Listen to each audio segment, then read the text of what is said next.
ఒకే రుబ్బుతో 5 రకాల instant tiffins కాన్సెప్ట్లోని టిఫిన్ నెంబర్ #2 క్యారెట్ దోశను ఎలా తయారు చేసుకోవాలో మనం ఇప్పుడు చూసేద్దాం. ఇలా ఒక బౌల్ తీసుకొని ఈ బౌల్లోని మళ్ళీ 2 గరిటెల రుబ్బుని వేసేసుకోండి. ఒకే బ్యాటర్తోని ఇలాగ ఎన్ని రకాల టిఫిన్స్ మనం చేసుకోవచ్చు. అరే ఒకే దోశలు రోజు తినాలా అని ఫీల్ అవుతారు కదా మీరంతా, అలా ఫీల్ అవ్వక్కర్లేదు. ఇలా డిఫరెంట్గా కూడా దోశలు అవి వేసుకోవచ్చు అనమాట.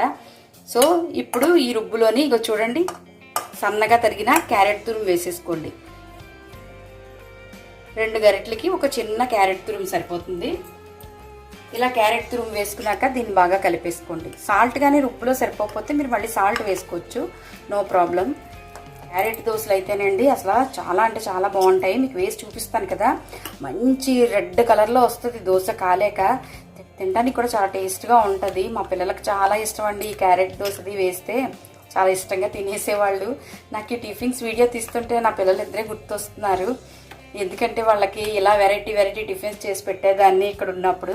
ఇలా కలిపేసుకున్నాం కదా, ఈ రుబ్బుతో క్యారెట్ దోశ ఎలా వేసుకోవాలో చూపిస్తాను. దోశ వేసేటప్పుడు ఎప్పుడు కూడా బ్యాటర్ని ఇలా నీళ్ళలాగానే కలుపుకోండి. క్యారెట్ వేసాక చూడండి ఏ కన్సిస్టెన్సీ కలిపోయినా చూడండి, ఇలాగా నీళ్ళలాగా జారినట్టు కలుపుకోండి. ఇప్పుడు స్టవ్ ఫ్లేమ్ని హైలో పెట్టేసుకొని 2 గరిటెల బ్యాటర్ వేసుకుంటే సరిపోతుంది. చాలా పల్చగా ఇలాగా రౌండ్గా సర్కిల్ లాగా వచ్చే వరకు స్ప్రెడ్ చేసుకోవాలి. అంతే. పచ్చిమిర్చి తరుగు, అలాగే అల్లం తరుగు, ఉల్లిపాయ తరుగు. దీనిపైన ఆయిల్ స్ప్రెడ్ చేసేయండి. దోశను ఎప్పుడు కూడా హై ఫ్లేమ్లోనే కాల్చుకోండి. మారుతుంది అనిపిస్తే మాత్రం కొంచెం ఫ్లేమ్ తగ్గించుకొని మేనేజ్ చేసుకోవాలి. ఎప్పుడు దోశని లో ఫ్లేమ్లో కాల్చుకోవద్దు, హై ఫ్లేమ్లో కాల్చుకుంటేనే మీకు మొత్తం అట్టంతా కూడా ఈవెన్గా క్రిస్పీనెస్ వస్తుంది.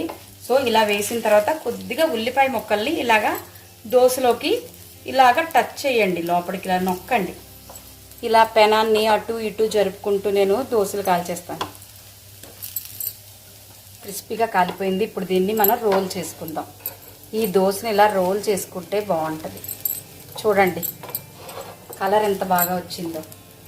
ఇలాగా బ్రౌన్ కలర్ వచ్చేలాగా కాల్చుకుంటే దోశ అసలు సూపర్ ఉంటుంది. తినేటప్పుడు చూసారా ఇలా అంటే క్రిస్పీగా వస్తుంది. కావాలంటే